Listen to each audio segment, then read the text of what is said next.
এতদিন পানির অভাবে গাছগাছালিগুলো একবারে নিষ্প্রাণ হয়ে গেছিল। তো গতকালকে একদম মোটর থেকে লাইন আইন না সরাসরি পুরা ক্ষেত ভিজাই দিছিলাম। আর এখন গাছগুলো দিন কি সতেজ, খুব সুন্দর হয়েছে। এখন পানি আসলে সবকিছু ধ্বংস করে, আবার পানির অভাবে সবকিছু শেষ। এই যে খিরার করা হইতেছে, এই যে এগুলা পানির অভাবে এতদিন বড় হয়েছে না। তো আসসালামু আলাইকুম, আশা করি সবাই ভালো আছেন। আজকে সকালবেলার খাবারে করাম হইতেছে মসুর ডাল দিয়া শীতলাও। তো গাছের মধ্যে একটা শীতলাও হয়েছে, মোটামুটি বড় হয়েছে, এটা দিয়ে আজকে করাম হইতেছে মসুর ডাল রান্না। তো প্রথমে যাই লাউডা উড়াই নেই। ওই যে লাউডা, মসুর ডাল দিয়া লাউ একটু কচি হইলে খাইতে বেশি মজা লাগে। এই যে এই লাউটা কিন্তু এখনো কচি, তো আমি ভিতর দেওয়া যায় পারল লাগবে।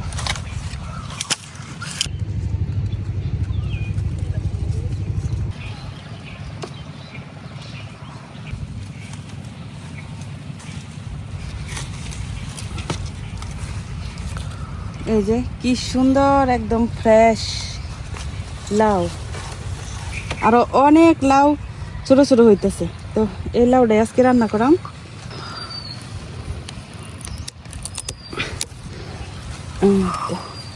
বাবা দাঁড়ান জানেন, এই লাউটা এখনো একদম কচি, মানে এই যে উপরে যে ছোট ছোট ইয়াগুলা এটি আমরা কইলু হুঙ্গা, মানে এগুলাই যে হাতের মধ্যে বাজে।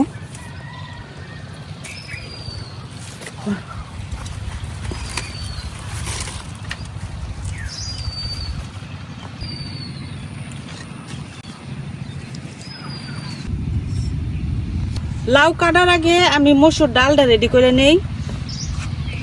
তো এখানে আমি 1 বাটি পরিমাণ মসুর ডাল নিছি, মানে ডাল একটু বেশি হইলে কিন্তু লাউটা খাইতে বেশি মজা লাগে।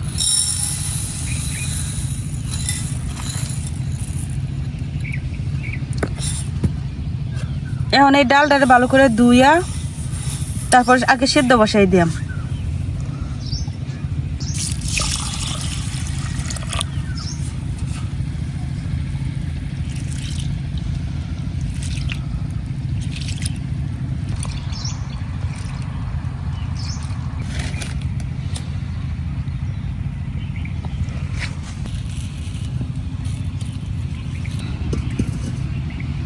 প্রথমে আমি মসুর ডালটা সেদ্ধ বসাইয়া তারপরে হইতেছে লাউটা কাটতে নিয়াম।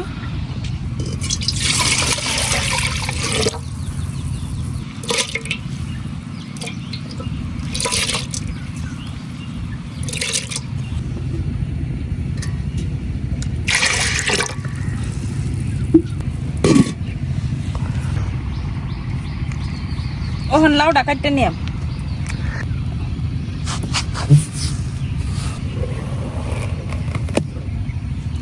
এই যে একদম কচি লাউ,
ডালের মধ্যে এখন আমি কোনো কিছু দেই নাই, লবণ টবণ কোনো কিছু না। এখন কিন্তু ডাল মোটামুটি সেদ্ধ হয়ে গেছে, আর একটু সেদ্ধ হইলে তারপরে লবণ দিয়ে দেন।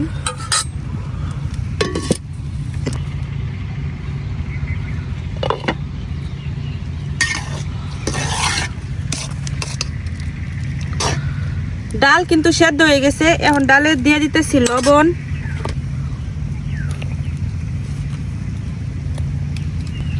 হলুদ গুঁড়া, ধনিয়ার গুঁড়া, জিরার গুঁড়া,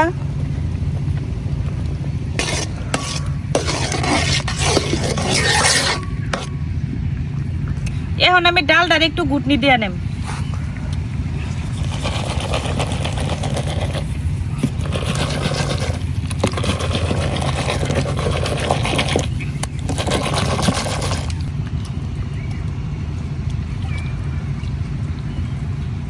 লাউগুলা ধুইয়া দিয়ে দিতেছি।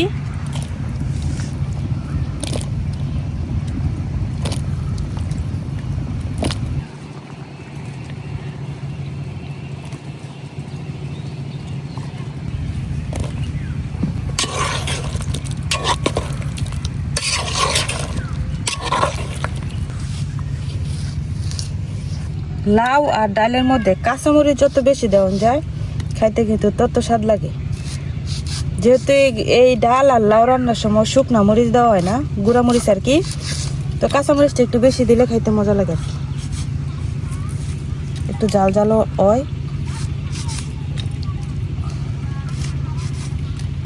এখন দিয়ে দিতেছি বেশ অনেকগুলা কাঁচামরিচ চেরা। এখন লাউটা সেদ্ধ করে নিলাম। এখন কিন্তু আর কোনো পানি দিতাম না, ডালের মধ্যে যে পানি আছে আর লাউ থেকে তো এমনিতেই অনেক পানি ছাড়ে। এখন এইভাবে লাউটা সিদ্ধ করে নিলাম।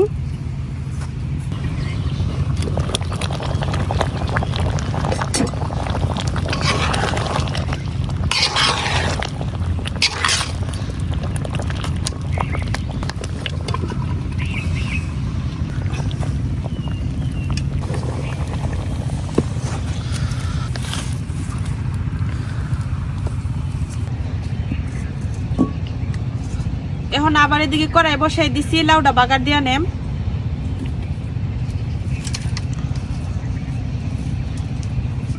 তেল,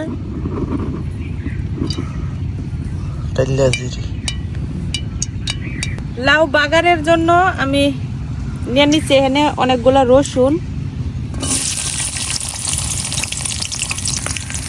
আর দিয়ে দেব হলো পেঁয়াজ।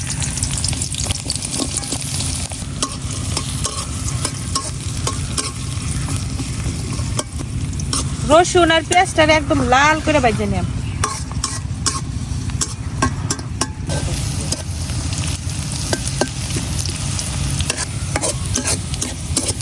পেঁয়াজ আর রসুনটা যে লাল করে ভেজে নিছি।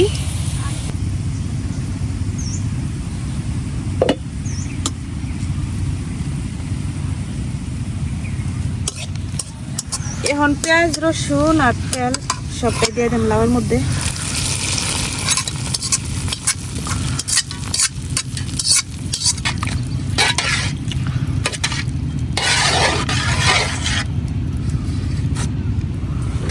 এখন আবার একটু চুলাই বসাই দিলাম, ঢাইকা কিছুক্ষণ জাল করাম।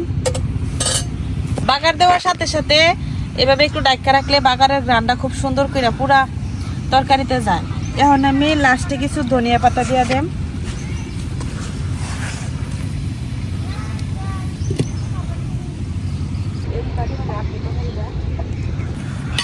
এই তো আমার ডাল দিয়া লাউয়ের তরকারি কিন্তু হয়ে গেছে। দেখেন কত সুন্দর হয়েছে। আর এইভাবে মসুর ডাল দিয়া লাউ খাইতে কিন্তু অনেক মজা লাগে। মাছ দিয়া খাওয়ার চাইতে আমার এভাবে ডাল দিয়া খাইতে বেশি মজা লাগে।